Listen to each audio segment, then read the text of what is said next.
In today's video, we talk with talented cosplayer and a good friend of ours. We're chatting with PiggyNukka. I'm Rob Swackhammer, and this is Make Them Awesome.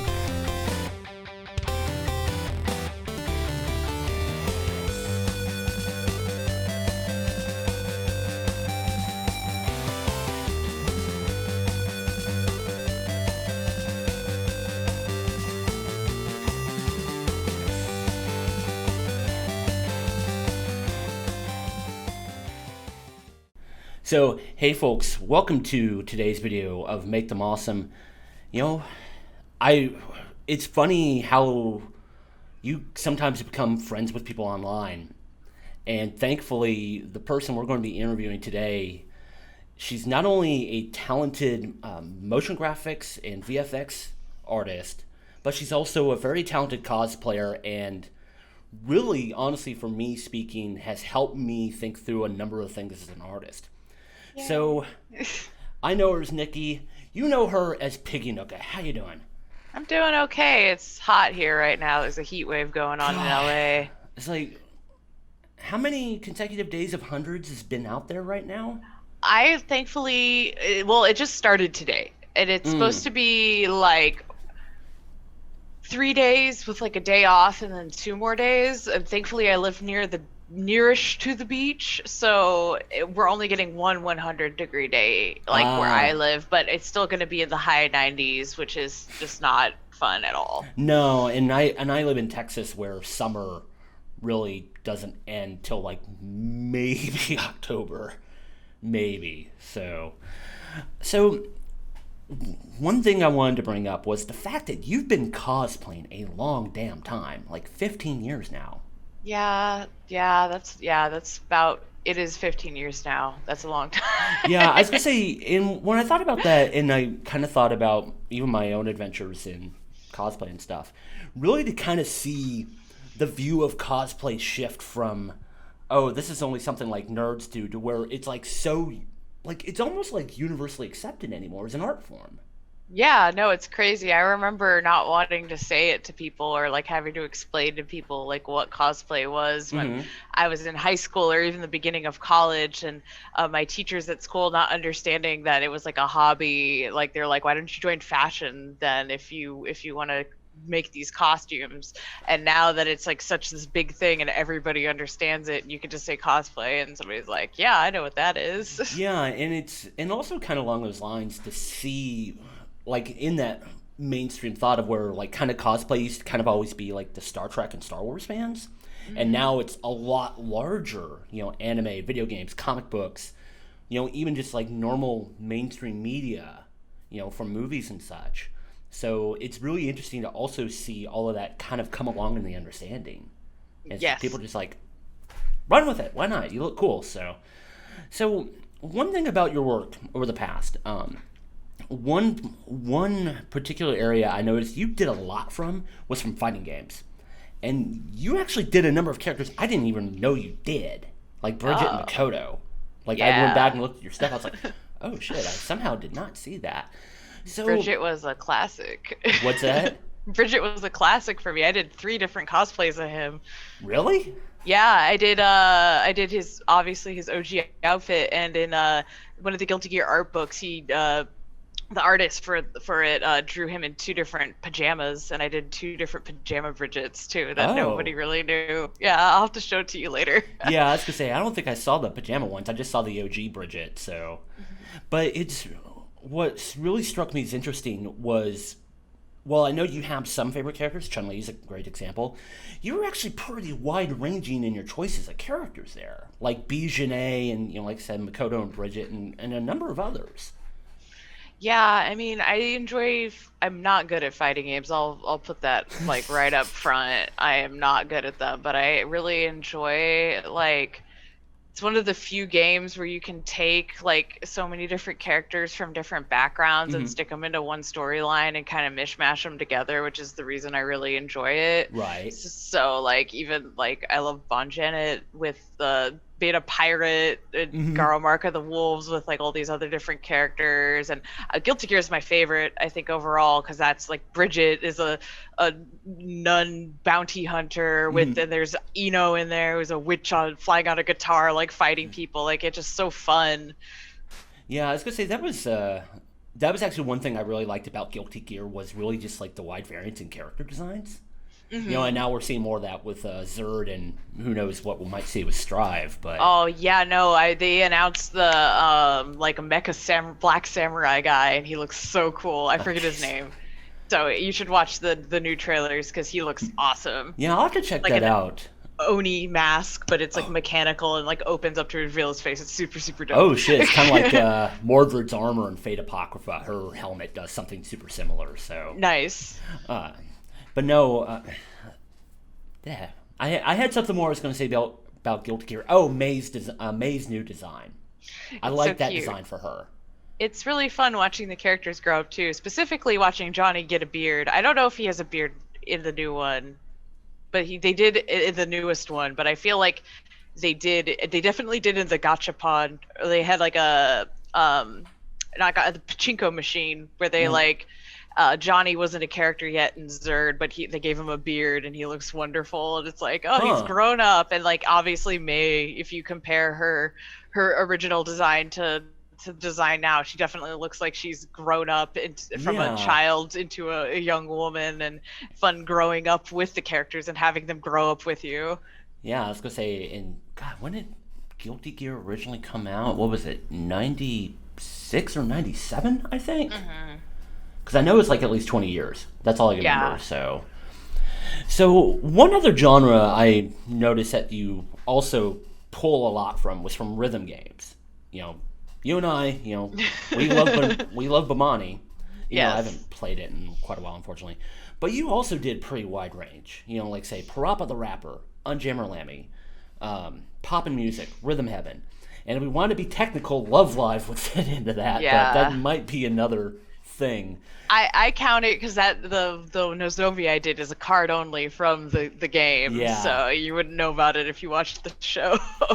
Yeah, I was gonna say, and that would be an interesting thing to see, like where, and I'll get back to the rhythm question in a moment. But as far as Love Live, like where people got their introduction to it, like was it the games, was it the anime, was it the music? It's really funny because for me, it was definitely, I actually probably would have hated Love Live if I hadn't played the game. Like, Right? yeah, I wasn't very into idol music, but it was like, the reason I liked it so much was it was the first mobile game where you didn't have to buy songs. Like they had Yeah. such a wide variety of songs just to play for free, which is like insane. Because I remember around that time was when the King of Fighters rhythm game came out for Oh shit, I mobile, forgot there was one. Yeah. and I was so excited for it. And then I got it, and there was like two or three songs, and you had to buy the rest. Yeah. And so I think Love Live, and in turn, the Cinderella Girls mobile game too for Idol Master, both do a Hmm. great job because I gotcha money is like where it's at, and if I have to buy a mobile game to play it, I'm not gonna do it unless it's something like I'm already super into. Right, yeah. Or there's a great line from Fate Grand Order, or that goes around in the community is "Gotcha is bad civilization." Yeah. So going back to rhythm games for that. Like I said, you did a pretty wide range, and I know especially like Parappa the Rapper is like one of your favorite characters. But I was really kind of curious, like especially for like Rhythm Heaven and Poppin' Music. Kind of what was in your head to choose those particular characters as well? So definitely, it's funny because the pop and music character that I cosplay is actually, I found out about her from Dance Dance Revolution originally. Really? Because it's the song. So in pop, for anybody watching this that doesn't know, pop and music has like 400 or 500 characters, probably even more characters. Each song has a different character, Mm-hmm. except, and then some of those characters reappear with different outfits for different songs. So the song, I cosplayed this character Milk, and she's a really cute little dentist with pink pigtails. and she's in this song called "Love Love Sugar," which is on Dance Dance Revolution Extreme. And Oh. back in Extreme days, before Supernova came out, they had these really fun backgrounds they put together, and some of Yeah. them would pull from pop music backgrounds. Like Daikenkai has Oh a pop yeah. music character in the background of that. So that's actually how I found out about her, because she does this little. They every character has like 4 or 5 animations. I think it's just 4 animations, but she does this little dance like Mm-hmm. this, and then she kicks her foot up, and they have that in the background. And I was actually the first cosplay I said I'd ever do. Like I was just before I knew what cosplay was, I was Oh like, I'm gonna jeez. dress up. I was like, she's so cute. I'm gonna dress up like her someday. And And how many years did that take to happen? a while, because I said that when I was like 14 or Oh 15. God. Yeah, so and then I did that when I was like 20 or 21. Oh, 21, okay. yeah. Because I just remember like when you actually did a photo set of Oh, her at yeah, some no. point. So. Yeah, no, I did it way before that. So Oh, I've had okay. that costume forever, and it's just Jeez. like, yeah, I actually I'll have to show you later, because I actually did that costume. The first time I wore it was with a very close friend of mine who I also met due to rhythm games, specifically Parappa the Rappa. We were in a cosplay video chat. It was just a bunch of random people, Oh, and okay. I was working on my Jam Lammy cosplay. And he like turned on his camera. He like never had it on, and he picked up this like super rare Parappa the Rappa vinyl he has, like Oh toy. shit. And I was like, "Oh my god, you're cool!" And he's like legit like one of my favorite people in California. We still hang out all the Nice. time. But there's a character in Poppin' Music named MZD, and they use that character for when they do remix songs. Uh-huh. Uh, and they give him an outfit that matches the outfit of the character in the original song. And this character, they didn't do a remix of this song, but we found a fan art of him in an outfit that matched Hmm. Milk.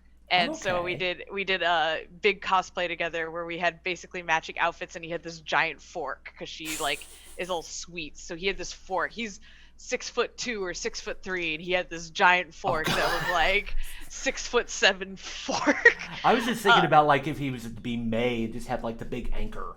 yeah, it was Oh my basically god. that, just a giant fork.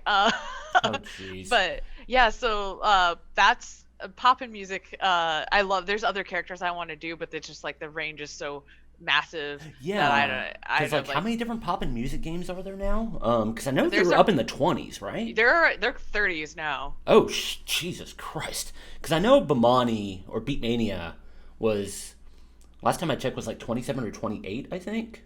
Yeah, Poppin' Music came around. Like Poppin' Music first game was out on the Dreamcast. I actually have a Dreamcast controller Right. for The my. little tiny one that's Yeah, it sucks.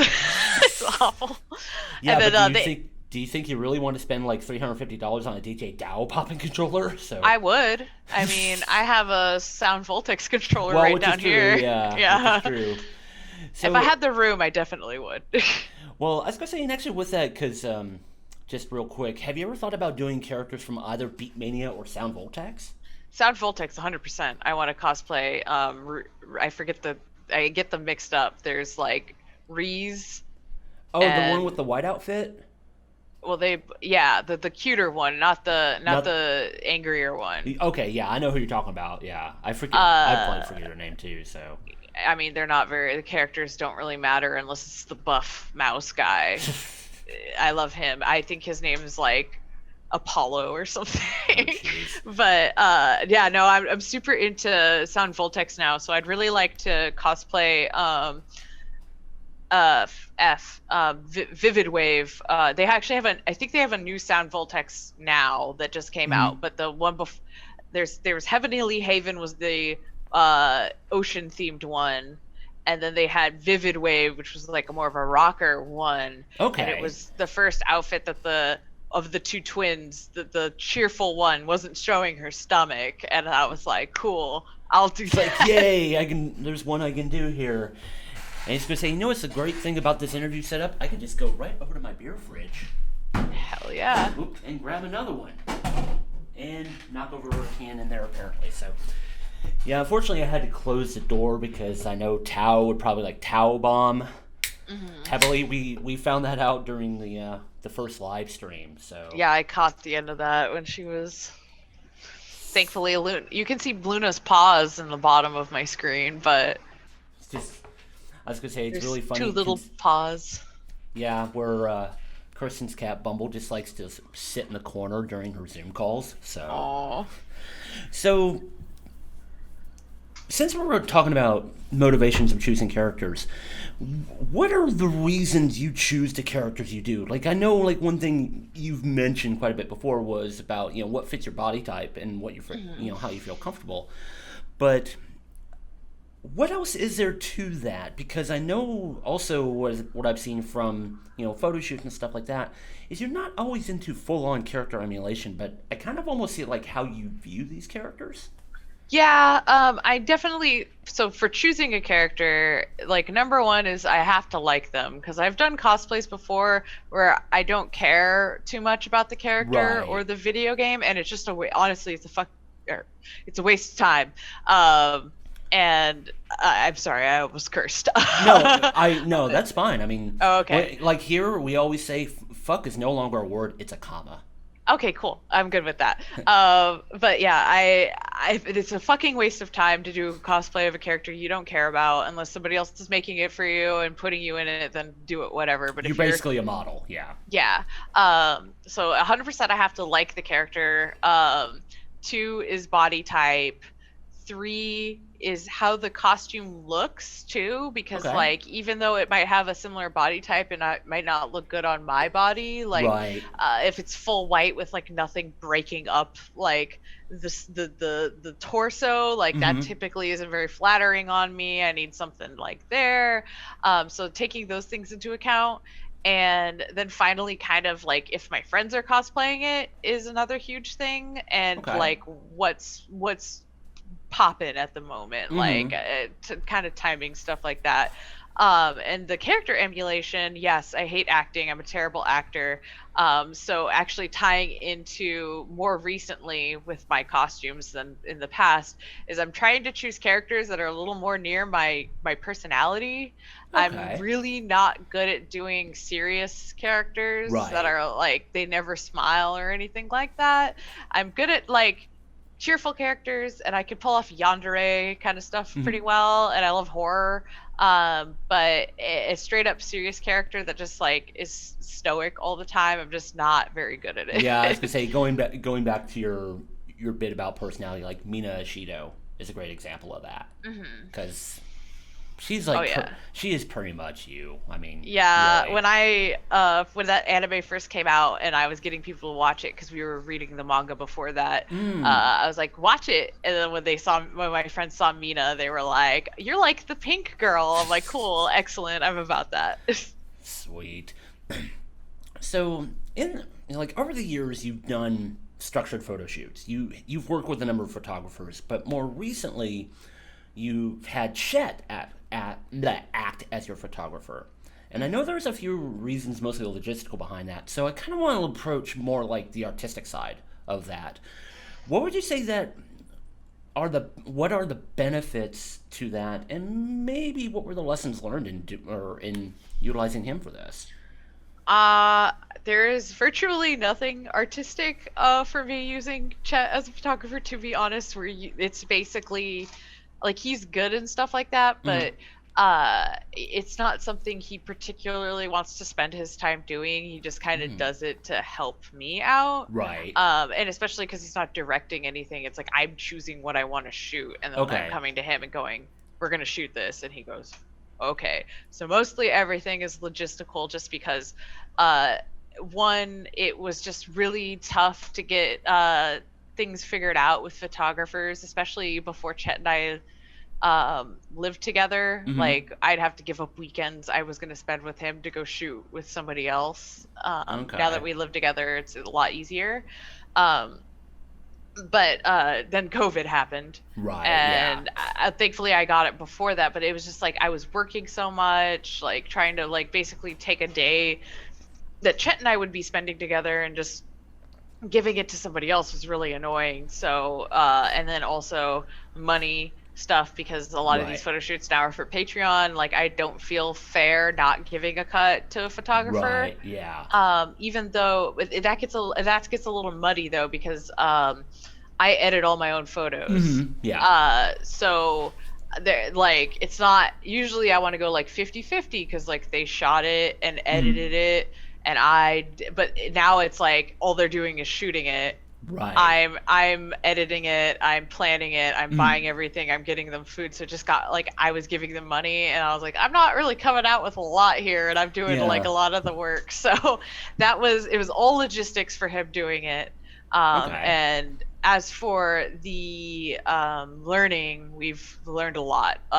Like Chet knew basics of photography before, but he's definitely like we're getting like lighting more figured out, and Right. a lot of it is using our space because our apartment's really small. Right. So we're trying to figure out like it's like I have lights, but it's like, oh, when we shoot on our bed, the lights are like bouncing off our headboard and it's creating this big this big white spot, and it's like, okay, Right.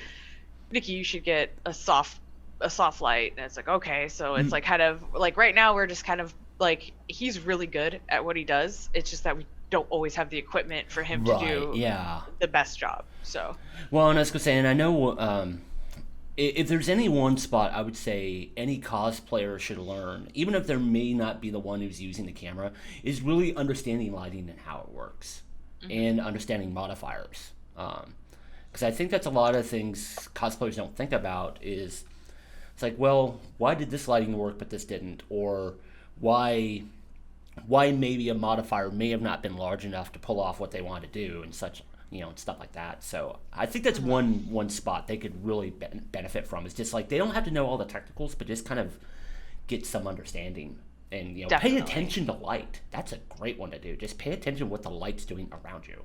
it can help you in so many things in your life, not just cosplay. So Yeah, definitely. So along those lines, because you had mentioned that you were doing a lot of the directing and basically pulling a lot of the pieces together on your end. So walk us through how you put together your photo projects. Because some I know are heavily character driven, and so yes. that fits. But then some of the stuff, like say your original characters, or like say your versions of Kirby, you have a lot more space to play with in those regards. Yeah, I know personally, because I do both. I cosplay and modeling shoots, and I really struggle doing modeling shoots because I have a lot more to work with when doing a character, and because I'm like telling a story, and when I'm just modeling an outfit, I I get like 10 poses, and I'm like, I don't know what to do Right. now. But so usually some of these shoots honestly are thrown together last minute because it's like, oh shit, we need to do this. But if I have time, and what I've been trying to do is I will look up images for me, because I struggle, I kind of blank out a lot when I am in the moment. I'll have all these cool ideas beforehand, and then Right. when it's showtime, I'm like, forgot Just everything. whoop. So I have an iPad, so I will look up images. Like sometimes if it's an original character, I'll just look up like I did an Oni girl, and I'll just look up Oni girl and pick poses that I like. Or tomorrow we're going to be shooting a flower witch costume, so I just looked up like plant witch or like flower witch, and I Right. went through images on Google search.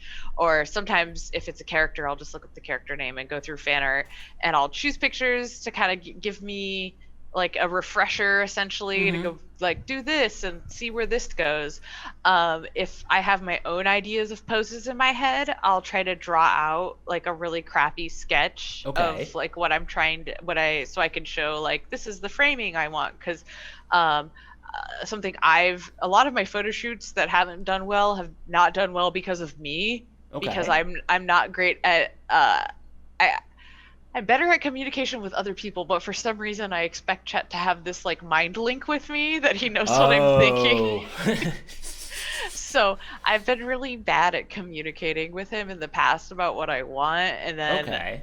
so now I'm trying to be better about that by showing like a picture, or showing a drawing and going like, Mm-hmm. this is the framing I want around this. And then I also ask him for advice like during it, like pose me and Mm-hmm. all that junk. So well, that's the first step. And then the second step is scouting locations, or which sometimes is like lately online only, or like Right. Yeah. I for this shoot I'm going to do tomorrow that isn't going to go the way we originally planned. I was walking around our neighborhood to see where Mm-hmm. flowers were located so we could take pictures by those, but it's going to be 101 tomorrow, so that's Yeah. not. Fuck that. Fuck that. So actually, directly after this, I'm going to go to Michael's to get a bunch of fake flowers so we can build a set, which is that sometimes is difficult because of the space, but we've tried Mm-hmm. to make things work with what we have. So building a set or Mm-hmm. scouting location, and then it's just like obviously prepping the costume is happening all before this, Right. like and during this, and then when it happens, I kind of leave lighting up to Chet. Mm-hmm. I kind of lately I've because before he's like find a picture of a mood you want, and I'm really really bad at that. So instead, I usually just go, "This is the feeling I want to invoke," and I say like, make sure like if when I was doing my idol shoot, I was like, I want my skin to be pristine, like no harsh shadows. Mm-hmm. So then we try he does the lighting, so it tries to like work out that way. And usually we hit a road bump because we don't have the necessary equipment or the Right. Yeah. space, and then we just kind of make it work. Well, I was gonna say, and actually, one question that actually came to mind earlier today because I was kind of wondering about this. So, like for us, we have some places, like some studio spaces we can go utilize to shoot in, and we can like build sets or whatever. I was just kind of curious, like in your area, like what is there much of that, or is it just maybe like really kind of way overpriced, especially given your R in LA? If I was making more money, it would be affordable. It's like Mm-hmm. honestly like it's not that bad, especially if you get like two people in on something and Right. you're like shooting, like no problem. But doing it alone, it can be expensive. A lot of the cheaper ones have gone out of business now. I think there was Mm, this place called Make Like Light Studios that shut down. Um, but it's just like being able to book it, trying, especially right now, trying to find people to like go in with you if a yeah. place is open. But actually before COVID happened, I was there are a few places where like a friend will be like, oh, I'm renting this Airbnb, does anybody want to shoot with me? Mm-hmm. And like doing since I have a lot of friends here, doing group shoots, we're actually able to do that a lot more. Okay. So Yeah, I was kind of curious, like, what were the spaces around there? Because for here, it seems like what we've been able to find is actually like super reasonable. So I was kind of curious, like, maybe what the LA area was kind of like that, in that I regard. I feel like the lowest I see is like was like $60 an hour for like a pretty bare bones place, but it Okay. could get up to like I think like 125 or 150 an hour. But like these are specifically cosplay. Like I've only really looked at the cosplay only like studios. I haven't looked there are a bunch that just super cater to like costumers here, which is kind of cool. Oh, There's like really? there's like a steampunk one, Okay. which is actually where I did my body shoot, my 80s workout.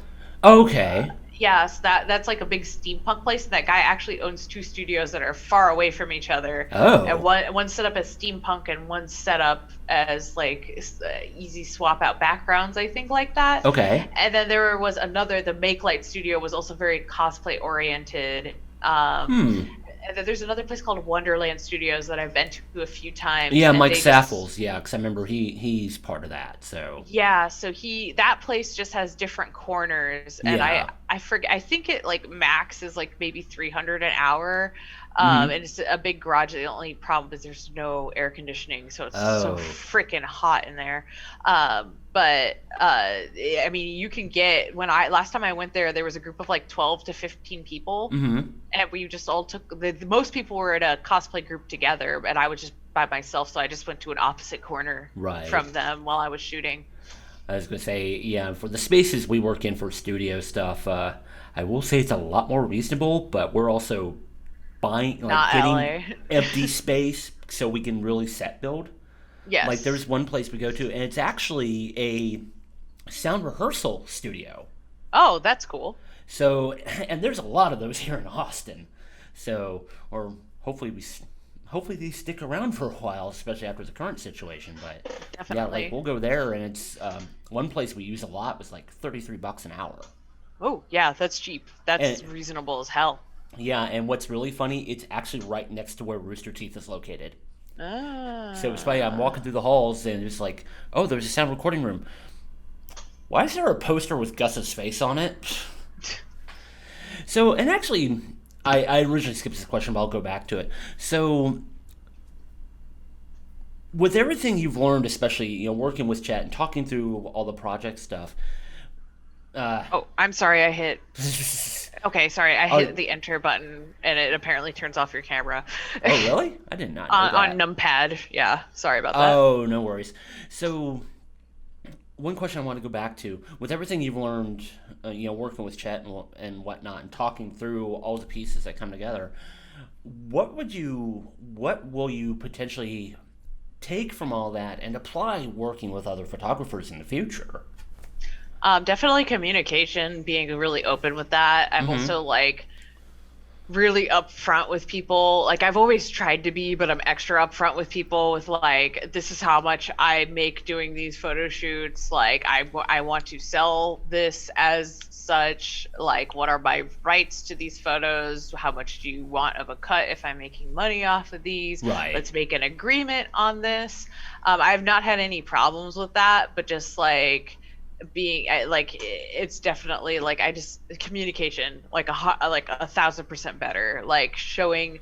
I've started making uh, when I've talked with, because I've shot with Chet before and then shot with other people after, but it was before we had our nicer camera. Right. And now I'm like, okay, gotta make my Pinterest board and show it to like, here's my Pinterest board and here you can look at it and we can Right. go through that.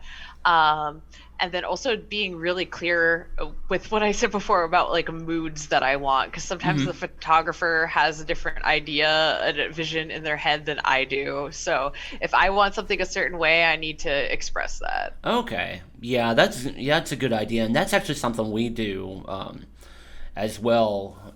We actually put our stuff together in Google Slides. So we Okay. have like a bit of, okay, hey, here's the initial idea. Here's maybe whatever props we gotta go buy and all that fun shit. And then there's always a section of these are the images that communicate the idea that we have in mind, for overall feeling. And then sometimes Mm. we use them as poses too. But yeah, it seems like you and I have very similar ways we approach things. Yeah, for So sure. so out of all the photo sets you've done up to this point, what would you say are your top three favorite ones so far? Okay, so are we doing it like everyone or like specific? Because that's hard if it's everyone, like every single one I've ever done, or are we just going like off ones I've done with Chet or? I would actually say go back to, man. I'm trying to remember like when you started your Patreon. Honestly, The first set I did was my little bat cosplay. I would say let's go from there because I know. I mean, we are talking about 15 years, so let's start from there. Okay. Then definitely my last set, Modeus, was really good and I Oh really yeah. liked that one. Um, then following that is my gamer girl shoot, which was awesome. Mm-hmm. Like we actually ended up lighting. Chet was so smart about this, but I have these little grow lights for some succulents that are now dead. Uh, Whoops. but yeah, after we took away the grow lights, they died because I just started using them for things. But we Rip. actually used that as a lighting source, so it had this like purple pink like split Mm-hmm. lighting. So that was like really creative, and I wouldn't have even thought about it. Like Chet was just like, go grab those grow lights, and it turned out super cool, and everything, like I was just amazed with how everything looked just like right off the bat. And then after that, I really liked, hmm I'm thinking. I guess the next thing that pops up in my head is my Nozomi Ghost Hug Attack one, Oh which yeah, was that was a also cute one of one. my first ones. I got to shoot that in Balboa Park in San Diego with one of my friends, and Mm-hmm. he's really good at photography. He actually doesn't shoot cosplay very much anymore, nor does he really cosplay. He actually runs artist alley booths now, but Oh. we both lived in San Diego at the time, Mm-hmm. and I was like, Prince, help me. And he was like one of my closest friends in San Diego because I didn't know too many people. Oh, He lives okay. up here now, so I stopped shooting with him soon after that. Right. But uh, yeah, it was really fun. Just like we had a lot of fun doing it. I like that costume a lot. I felt really cute in it. I've struggled at times with how I feel in Nozomi because she's so cute and I want to like portray her so well. And Mm-hmm. I was really happy with how all of that turned out. So Yeah, that was a really good version of Nozomi to go tackle, I think. So, it's my favorite card. yeah. So, oddly enough, part of the reason you and I became friends was when you were doing your fan service sets to move, to California.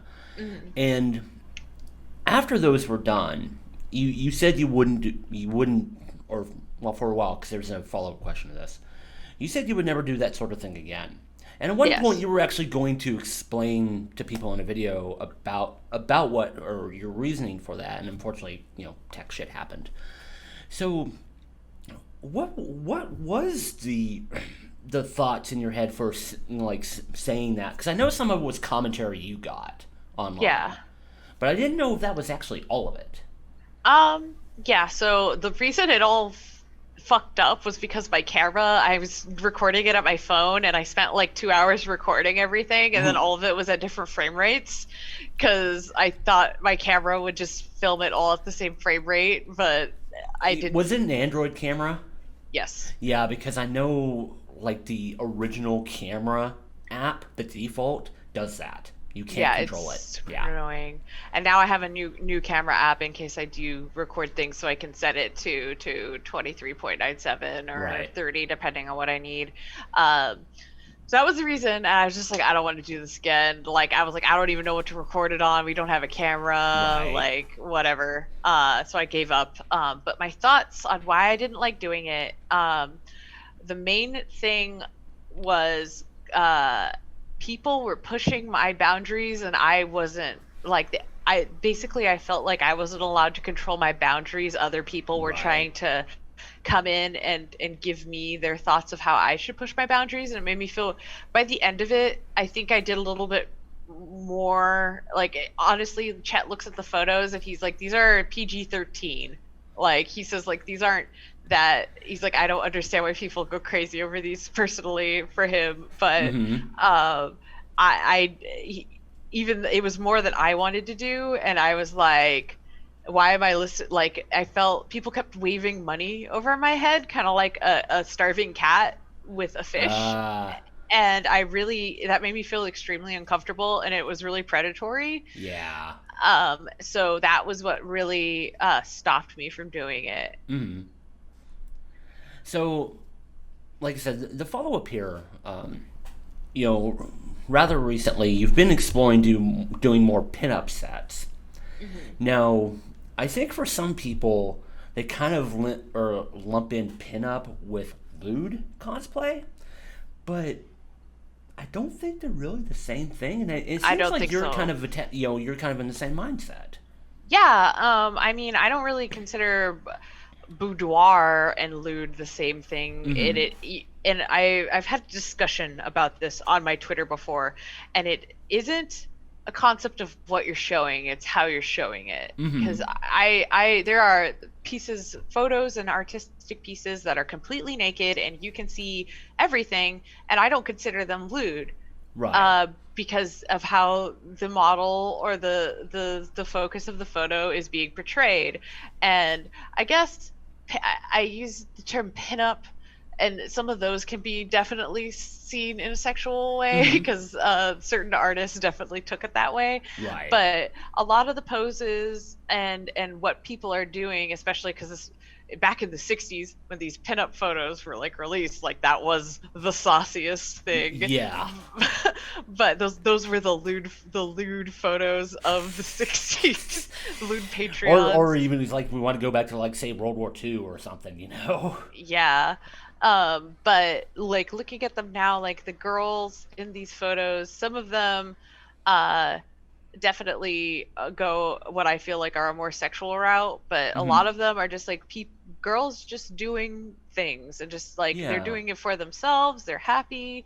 Um and I think like a lot of things are like how your face is, what you're doing. Like if you're making kind of like a sultry face and you're like staring directly at the camera and possibly like sitting there with your legs open, um yeah, that's going to come off as sexual and lewd. But Yeah. if you're like you could put your hand down and like look off to the side and just be Mm. like aha, and that's not really that way. Yeah. I was gonna say it's and for me, as a straight male, Hmm. part of it for me is like what really gets me is the communication of that person. Hmm. Like there are certain things I like, not gonna lie, but I think when you like try to be like a whole package, including how you're being to the camera, that Hmm. says a lot more to me. That's more sexy to me than just, you know, multiple ass shots that all look the same, So, Yeah, and I mean everybody's gonna have a different, because some people, like every person's different, and mhm. even though I'm saying these pictures aren't sexual, like that doesn't mean that somebody's gonna not see them as sexual. Yeah. But when I was 17 and cosplayed Bridget for the first time, Mhm. people made comment. I was in bike shorts and a little dress and I wasn't showing anything, and I had Right. people comment on how sexy it was to see me try to be all innocent with giant thighs like I had. And it's like so somebody is probably at some point going to look at your photos and Mm. take them in that direction. So it's really finding how you feel about like what your definition is, Mhm. and then just going with it. Yeah, I was gonna say it's grabbing another drink here, so where did that beer go? Over here. And no, I'm not going to bother to edit those out, so because I don't Oh, really care. that's fine. I petted Luna when you did Yeah, I that, was gonna say so. I saw he's like, oh, Luna probably needs attention. So yeah, and that's like I like or I'm not afraid of doing stuff that might be considered sexy, but I'd rather do it where everybody is trying to communicate everything, you know. Hmm. Because if you just do what everybody else is doing, then why the fuck are we here? Yeah. Um, so let me scroll through my list here. So, what advice do you have for cosplay photographers in terms of Um, working? Well, just with cosplayers in general, I suppose. Definitely if you're planning shoots ahead of time, like research what you can about the characters, because that'll like even though somebody could explain to you uh something about someone, you don't need to like watch the whole show, but you can watching clips of a character can help you grasp the nuances that you're not able to verbally explain and help Mm-hmm. you capture characters better. And then do shoots outside of conventions because they're going to turn out better 100% of the time than Oh the my ones god. there. Oh yeah. I mean, you've heard me talk so much about that particular concept a ton. And eventually, I actually want to do a video about that, how to get dumb ideas. But so, on the flip side of that, what advice do you have for cosplayers working with photogs? Again, be clear about what you want. A lot of things I probably would say to cosplayers working with photographers would be more about safety than anything. 'Cause Yes. never shoot with somebody you've never shot with before, and not bring a buddy with them. Like you can shoot with somebody you haven't shot with before, but do not go if you haven't met this person and Mm-hmm. can gauge their safety without another person with you. If somebody says that they don't want another person there, that is a huge red flag, and you should not shoot with them. Yes. If somebody makes you uncomfortable, you can say no, and that's okay. I have a photographer friend who he's great. I love him so much, and he's never made me feel particularly uncomfortable. But there's been times where he says like, "This would look a little bit better if you do this," and I go, "No, this makes me feel uncomfortable." Like in a respectful way, Right. he says that, and he's like, "Cool, whatever." But if somebody keeps pushing you to do Yeah. something, and let's say like there have been times too where there have been a photographer who's said something and then they stop and they go, okay, look, like this is why this doesn't look good. We need to take this on a different trajectory, or we Mm-hmm. need to move this way. And like as long as they're giving you options and like explaining things, I think Right. that is a good photographer. But if somebody's not and just pushing you and not really telling you why they're pushing you or giving you kind of Mm-hmm. half-assed reasons, then do not trust them. Excuse yourself from that shoot, and please do not ever shoot with that person again. Yeah, I was gonna say, and that's actually one thing I will mention that if I'm ever working with somebody new, I would actually prefer to have them bring somebody, especially somebody who's familiar with them doing cosplay, Mhm. because they will know that person way better than I, and probably can maybe even potentially help me direct them. Yeah, having a helper or even just somebody to like, okay, hold this reflector, or like, hey, could you throw up this piece of the costume and stuff like that. Yeah, so for me, like I said, if it's somebody new, like, yeah, go right ahead. I mean, they'll probably be helpful. Like I said, Hmm. even more so if they're familiar with you doing cosplay. So, and actually, one other thing I was going to bring up, I think cosplayers should really kind of maybe have more of a hand in the direction of certain parts of the shoot, because I kind of think to some degree they kind of expect the photographer to can be like 100% in the driver's seat. Hmm.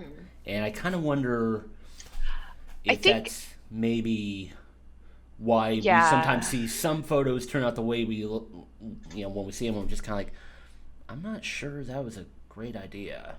I mean, some of the best photos I've had happen are just not something I've planned out, but Mm-hmm.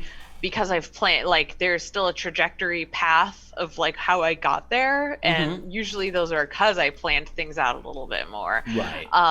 So I do think that cosplayers should be communicative with their photographer with like photos and poses they want to do. Mm-hmm. And then also, I think something good that cosplayers should do is tell the photographer like what you're comfortable with ahead of time, and Right. that's not only posing but also like I personally don't care if my hair is in the way and somebody moves it out of the way for me because I'm in a certain pose. So like letting Right. people know ahead of time, like you can move my hair or pieces of my costume, just please don't uh like get past this area, like, Right. and stuff like that. Yeah, like pretty much like with us, we just pretty much pose each other. Like if we need to like move an arm or whatever, or like put fingers into certain places, that's us. But we're just that level of comfortable with each other, we can do it. So Mhm. so let's do some looking ahead. With the current situation, we're all really limited in what we can do right now. Mhm. So once we can get through all this and resume life with some reasonable level of safety, two questions here. One, what are the things you would want to do as cosplay and cosplay photography when finally capable?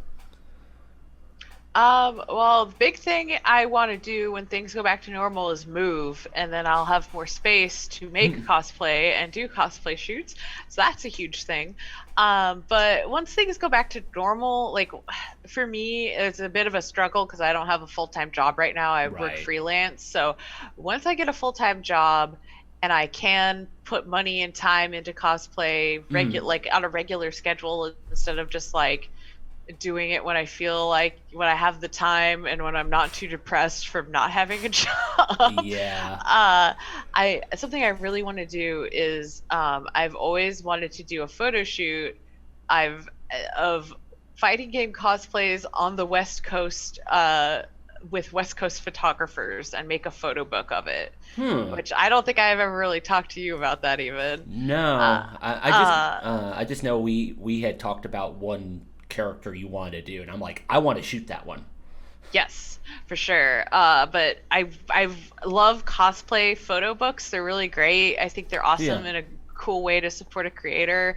They are a little expensive, but if I like somebody, like I personally am willing to spend like $50 to $60 for a Hmm. book for them to sign. And it's so much nicer to have books instead of prints, because prints just kind of get everywhere. And Yeah. so I really want to make a photo book for myself, of my fighting game cosplays, because I've done so many, and I think that that has more of a gauge than like rhythm games. Hmm. Um, and that's just, I love the West Coast. I love Washington, Oregon, and California, and I know so many Yeah. people on the West Coast that I Right. wanted to like zone in on like cool locations on the West Coast, and then shoot with some of my West Coast photographers. And like, I don't know, like West Coast Warzone, that's the name of a fighting game Oh like yeah, I know of it. tournament. Yeah. Yeah, but do something fun, like have a little quirky name and with Hmm. PiggyNukka. But something actually to segue into that, because I want to do a photo book really bad, but I don't really want to do it like a 50 to $60 book for one character. So something I've actually been kind of teasing ideas for, Hmm. maybe even to do during COVID, is to make a zine. Oh yeah. There's actually a photographer here who does that. So Yeah, not so cosplay, but that's what he's done with his photography. Yeah. yeah, so I've been thinking about maybe making lower budget, not. I also just really like zines. I actually like collect them. I think they're Oh, super okay. cool. And uh so I've been thinking about maybe trying to do like a little mini character booklet, just like real small, and just Right. like be able to sell those for like $15 or something. Hmm. And so that's something I basically want to like do a test run doing like a zine or two, and Right. then go into doing like a full on book where I like plan everything and stuff like that. Okay. So, and then the second question here: what might you take from what you've been able to currently do, and we know this is probably still going to continue for some time, to apply to the things you might do after all this is over? Could you repeat the question one more time? Sorry, Oh in yeah, one ear and and out I the think it's other. kind of, and I think it's kind of worded weirdly because of the way I've written it here. So, once we get back to being able to do stuff again, Mhm. what might you take from this time? Having or being able to do what you can in the current situation, and then in the future, what will you take from what you've learned during this time and apply it in the future? Okay, yeah, definitely. I mean, I've been a lot better at cobbling together things just on a whim since this happened, specifically like photo sets and stuff Mm-hmm. like that. Now, I've learned now that I can utilize my space to do photo shoots. Like I Right. can do even though I don't have a lot of space, I can still do a lot in my space. So especially when I move to a bigger location, I definitely want to invest in getting more stuff to do, photography, even maybe self photography with like Uh-huh. timers and stuff like that, so I can build sets and stuff. Because being able to have 100% control over everything I do whenever I Yeah. want would be like so awesome. But also, I definitely appreciate being able to like go on location and stuff more now. Yeah. Yeah, I know. We've pretty much like we've figured out we're probably not going to have any like photo material this year just Yeah. because of that reason. I mean, even though some of this, even the studio stuff, like even though the spaces are big, we're just not going to take that chance. I mean, you know, we're not going to like endanger anybody's safety just so we can do some art. Definitely. So, I was gonna say I don't. I think that was actually all of my questions here. And this is actually like the first time you and I have been able to sit and have these conversations, or at least in like one continuous session, compared to Emails. multiple email chains, or Yes. or just like kind of odd discussions on Discord and stuff. So, Mhm. uh, so if you've been watching the video, I've been having all of Nikki's social media links and stuff there. Actually, do you say is there anything you want to like exit us out on for this? Um, I guess check me out on Twitter and Instagram. Those are the social medias I use. Facebook is dead. Bye, Facebook. Bye, And Facebook. I have a Patreon if you'd like to help support my art, but currently it's more of a living situation sort of Yeah. thing because I don't have a job. And besides that, I guess the other thing I would like to say is to support cosplayers you want to continue to see work. Yes. And that could be as simple as dropping them a $3 coffee, buying a print, or even just making sure you comment on all their posts of cosplay and stuff like that, because that helps them in the algorithm, like things, comment on things, interact with things. Yes. Engagement, damn it. Engagement. Yes. We gotta fight the algorithm monster. He's awful. Yes. So we hope you enjoyed today's interview with PiggyNukka. If you want to find her on social media, we'll have links in the description below. And much like this, we're going to be doing a lot more video content. We just recently launched our Twitch channel, so you can find us there at Make Them Awesome. We're going to be broadcasting every other Sunday, and we want people in the community to come in and ask us questions. And we're going to be bringing in some friends, so you can learn from a lot of different people. And if you can, please donate to our tip jar, because all this took quite a bit, and we could use all the help, especially because we're not going to be able to do anything for a while still. So we hope you enjoyed this. Subscribe, do all the YouTube shit and all that. And if you want to find us on social media, we're pretty much Make Them Awesome, like pretty much everywhere. But more importantly, get dumb ideas, make them awesome. We'll see you next time.